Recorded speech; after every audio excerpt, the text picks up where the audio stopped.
उम्मीद है कि अगर आप अपना डाटा चाइना की एप्स को नहीं देना चाहते तो आप अपना डाटा सरकार को भी नहीं देना चाहेंगे।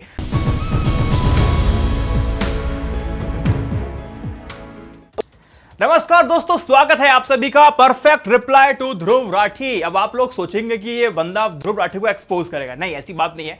मैं सिर्फ कुछ बातों को यहाँ ऐड ऑन करना चाहता हूँ कि ध्रुव राठी ने कुछ वीडियो के लास्ट में कहा था कि हांगकांग के लिए भारत को मदद करनी चाहिए, लेकिन यहां पर कुछ स्थितियां आपको समझाना चाहता हूं जो समझने के लिए आपको जरूरी हो जाता है। देखिए, आप सभी को पता है कि कुछ दिनों पहले ही 59 ऐप्स को बैन कर दिया गया है, ऐसा प्रेस रिलीज सरकार की तरफ से आती है। जब यह बात निकल के आती है तो 9 बजे के आसपास का वक्त है, जो मुझे याद है कि सोशल मीडिया से लेकर मेन स्ट्रीम मीडिया पे कहा गया कि डिजिटल एयर स्ट्राइक किया गया है, और दूसरा यह कहा गया कि 59 चाइनीज ऐप को बैन कर दिया गया है। लेकिन सरकार ने कहीं पर भी यह नहीं कहा कि 59 चाइनीज ऐप को बैन किया गया है। और आप सबको बता दूं कि परमानेंट बैन नहीं है। आज जब मैं रिकॉर्ड कर रहा हूं तो एक टेम्परेरी बैन है। तो यहां पे आप एक चीज समझिए कि सरकार ने आखिर चाइनीज ऐप का इस्तेमाल क्यों नहीं किया।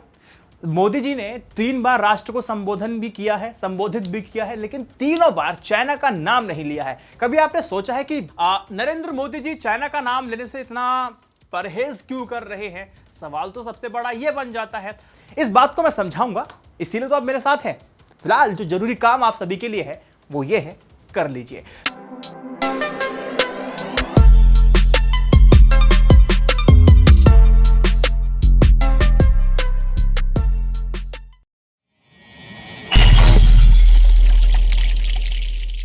देखिए, आप सभी को पता है जो 59 चाइनीज ऐप को जो बैन किया गया है वो सिक्योरिटी थ्रेट की वजह से, नेशनल सिक्योरिटी थ्रेट की वजह से किया गया है। सुप्रीम कोर्ट में अगर ये मामला जाता भी है तो नेशनल सिक्योरिटी थ्रेट के मद्देनजर रखते हुए ये जो गेंद है वो सिर्फ भारत के पाले में आने वाली है। 2019 पे मैं आप सभी को बता दूं टिकटॉक पर भी बैन लगाया गया था, लेकिन इसको बाद में लिफ्ट अप कर दिया गया था। उसकी वजह क्या थी आप नेट पे पढ़ भी सकते हैं। दूसरी बात, अब यहां यह समझिए, जब यहां पर बैन लग जाता है तो चाइना रिटेलिएट किस तरह से करता है। चाइना के अंदर क्या करते हैं कि वहां पे आप इंडियन किसी भी न्यूज़पेपर को नहीं देख सकते, ना पढ़ सकते, ना मैगजीन को पढ़ सकते हैं, और ना ही आप डीटीएच प्लेटफॉर्म पर इंडियन न्यूज चैनल को या फिर इंडियन सर्विसेज को आप एक्सेस नहीं कर सकते। वहां पर ब्लॉक कर दिया गया था। आपको और मुझे पता है कि ऐसी ब्लॉक्ड जिस तरह की जो साइट्स होती हैं, इसको एक्सेस करने के लिए हम लोग वर्चुअल प्राइवेट नेटवर्क का इस्तेमाल करते हैं, जिसको आमतौर पे वीपीएन कहते हैं। तो चाइना में रहते हुए जो लोग उसका एक्सेस कर रहे थे कि ताकि हम पढ़े तो सही कि आखिर इंडिया में चल क्या रहा है उस वीपीएन के थ्रू, लेकिन वो भी उसको सरपास नहीं कर पाया, क्योंकि चाइना ने एक ऐसे टेक्नोलॉजी का इजाद कर लिया है जो कि आप एक्सेस नहीं कर सकते, यानी कि ब्लॉक तो ब्लॉक है। अगर मैं किसी वेबसाइट को अगर एक्सेस करना चाहूं तो आसानी से वीपीएन के थ्रू कर सकता हूं, लेकिन चाइना में ऐसा नहीं हो सकता, क्योंकि उन्होंने वैसी टेक्नोलॉजी को इजाद कर लिया है। देखिए, चाइना के अंदर कुल 10,000 से ज्यादा वेबसाइट को बैन किया गया है, क्योंकि वहां की सरकार यह नहीं चाहती है कि वहां के लोगों के अंदर यह लोकतंत्र वाली भावना आए। लोग कहीं ऐसा ना हो कि विद्रोह करना शुरू कर दे, इसलिए यूट्यूब, ट्विटर, फेसबुक, इंस्टा, तमाम सोशल मीडिया प्लेटफॉर्म वहां पर आप एक्सेस नहीं कर सकते हैं। क्योंकि फ्रीडम ऑफ स्पीच हम बात करते हैं, जितनी मुखर तरीके से मैं भारत में खड़े होकर के मैं सरकार की नीतियों की आलोचना भी करता हूं तो प्रशंसा भी करता हूं, लेकिन ऐसा आप चाइना में नहीं कर सकते। अगर चाइना में आप करेंगे तो आपको दंडित करने के लिए बहुत ज्यादा समय वहां की सरकार को नहीं लगेगा। आपको अच्छा खासा पेनल्टी के साथ, और आपको हो सकता है कि बाय इज्जत आपको इस पृथ्वी से ही विदा कर दिया जाए, क्योंकि अमूमन हमने खबरें देखी भी हैं। तो इसीलिए वहां पर वेबसाइट को बैन किया गया है। अब मैं आपको एक किस्सा बताता हूं कि लोकतंत्र वाली मांग 1989 में उठी थी, जब छात्रों ने डिसाइड किया कि हमें लोकतंत्र चाहिए, तानाशाही से हम लोग परेशान हैं।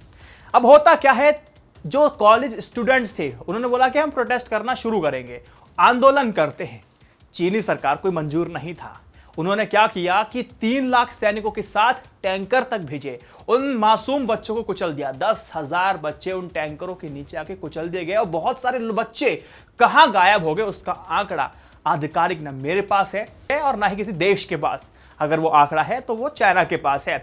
तो वहां पर ऐसी मांगे उठी है। प्रॉब्लम यही है कि उसको दबाया किस तरह से जाता है, वो इस एग्जाम्पल के थ्रू आपने समझ लिया होगा। बात डाटा की चोरी की हो रही थी, तो मुझे उम्मीद है कि नरेंद्र मोदी सरकार ने फेसबुक और ट्विटर से लिखित में ले लिया होगा कि आप हमारा डाटा चोरी नहीं करेंगे। और अब एक सिंपल सी बात यह है कि अब तक तो डाटा चोरी होता हुआ आ रहा था, लेकिन जब चाइना के साथ हमारे रिश्ते खराब, यानी कि जब गलवान वैली पे 20 सैनिक हमारे शहीद हो जाते हैं, तो हमारी सरकार में पता नहीं कहां से चेतना आ जाती है कि नहीं, इसको बैन करेंगे। अगर चाइना की तरफ से हमला नहीं हुआ होता तो क्या यह एप्लीकेशन को बैन किया जाता? थोड़ा सोचने की कोशिश कीजिएगा। तो यह बात डाटा चोरी की हो रही थी। तो देखो, डाटा चोरी को अगर मैं आपको समझाऊं एक सिंपल सी बात, जैसे कि मेरा फोन है, फोन में मैं यूट्यूब चलाता हूं, जो मेरा डाटा है, जो मैं एक्सेस कर रहा हूं, वीडियो अपलोड कर रहा हूं, वो कहीं ना कहीं जाके तो स्टोर हो रही होंगी। वो स्टोर होती है सर्वर पर जाकर के। वो सर्वर कहां होते हैं? वो सर्वर हैं वो दुनिया के किसी भी कोने में हो सकते हैं।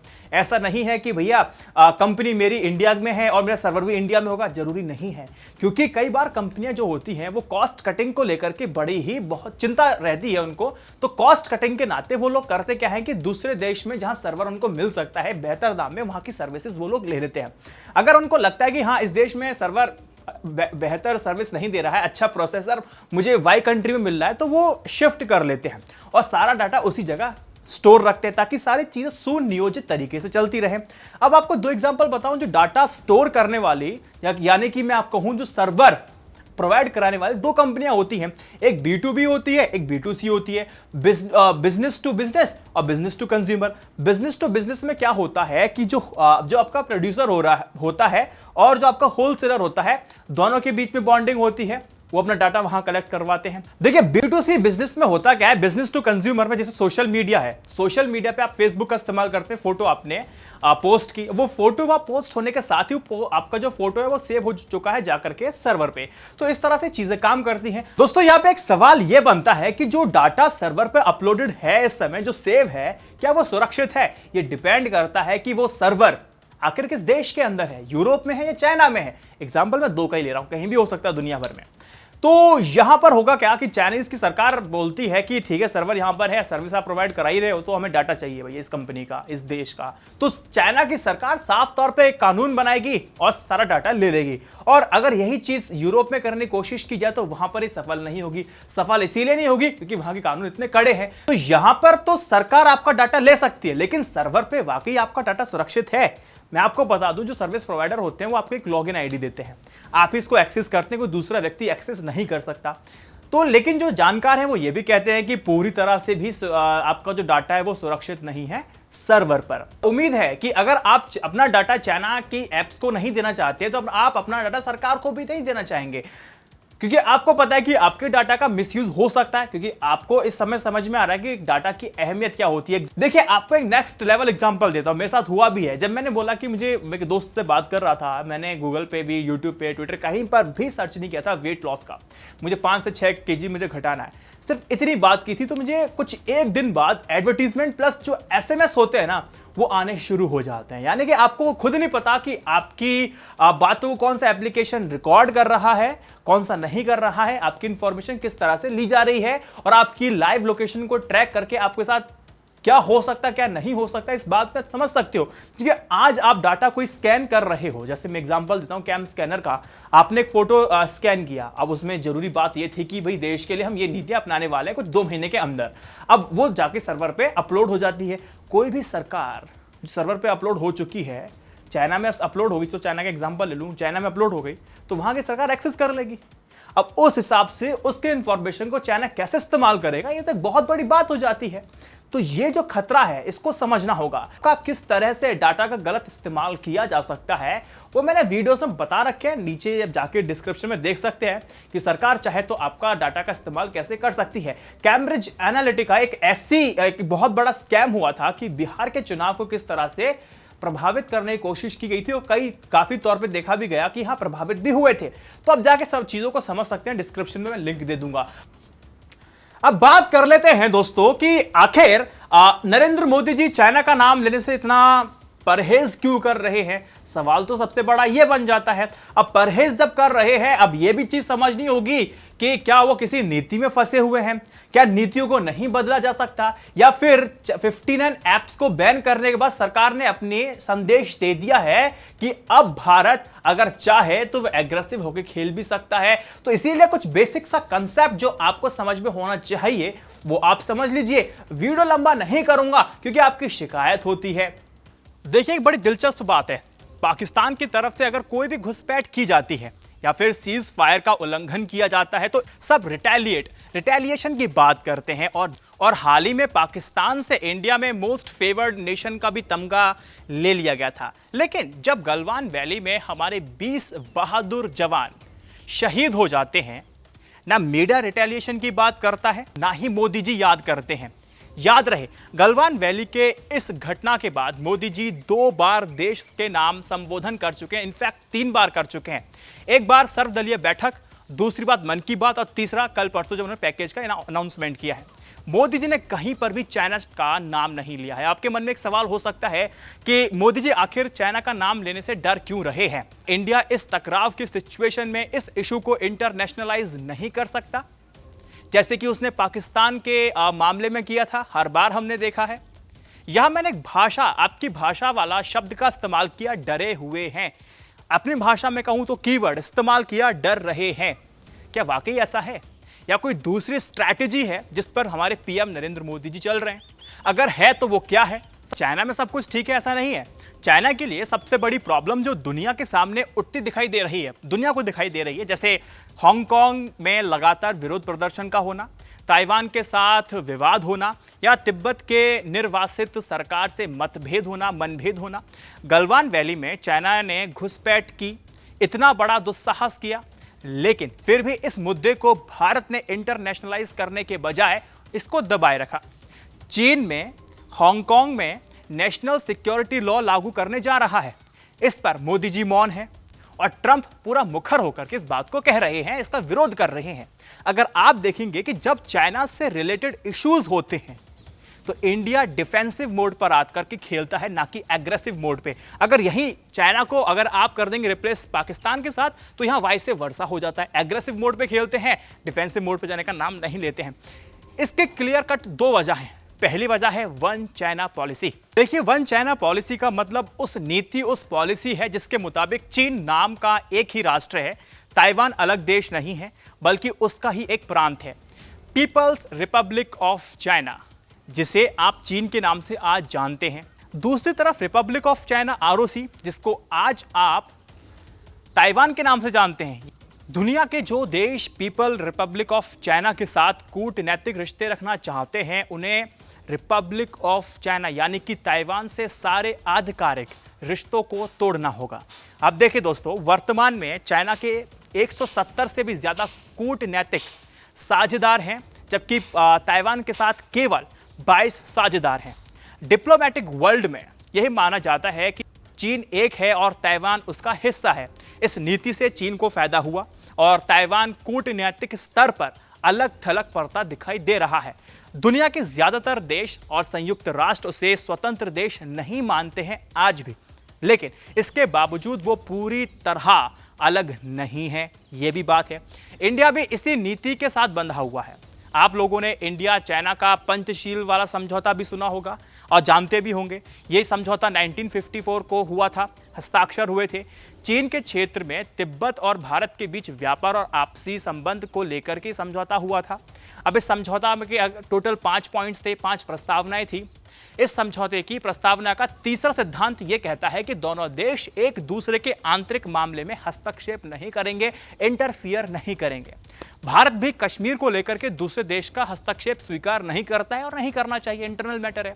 चीन भी भारत के इस रुख को मानता आया है। वह कश्मीर के मामले पर बहुत मुखर होकर के नहीं बोलता है। अगर चाइना बोलता भी है तो वो कुछ ह्यूमन राइट्स की बात करेगा, मानव अधिकार की बात करता है, सीधा विरोध नहीं करता। इस बात को आप भी समझते हैं और देखा भी होगा।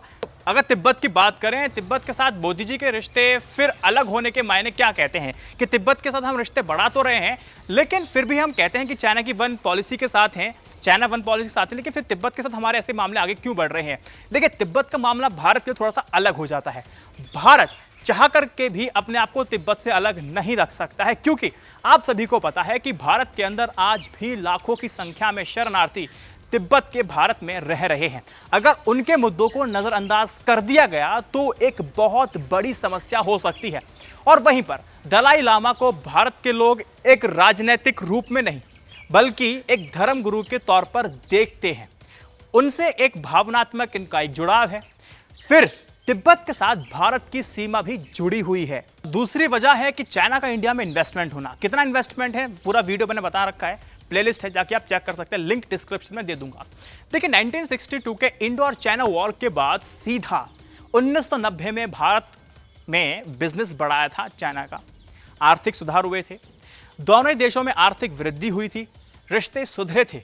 आज इंडिया चाइना एक दूसरे की जरूरतें बने हुए हैं। अगर इंटरनेशनल देखेंगे, अगर आप अंतरराष्ट्रीय स्तर पर देखेंगे कि जहां चीन और भारत एकजुट होकर के एक रणनीति अपनाते हुए दिखाई दिए हैं, उनके बीच में भारत और पाकिस्तान की तरह द्वंद्व और तनाव नहीं देखने को मिलता है।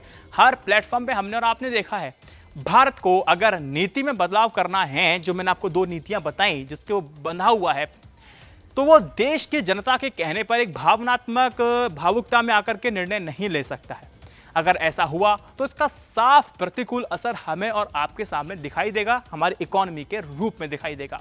एक बोनस पॉइंट की बात कर लेता हूं। देखिए डोनाल्ड ट्रंप, अगर डोनाल्ड ट्रंप को अगर छींक भी आ जाती है तो वो सीधा इसका इल्जाम चाइना पे बढ़ देते हैं। अब यहां पे आप समझिए, अमेरिका की कोई भी सीमा चाइना से नहीं लगी है, फिर भी वो चाइना को घेरता दिखाई देता है।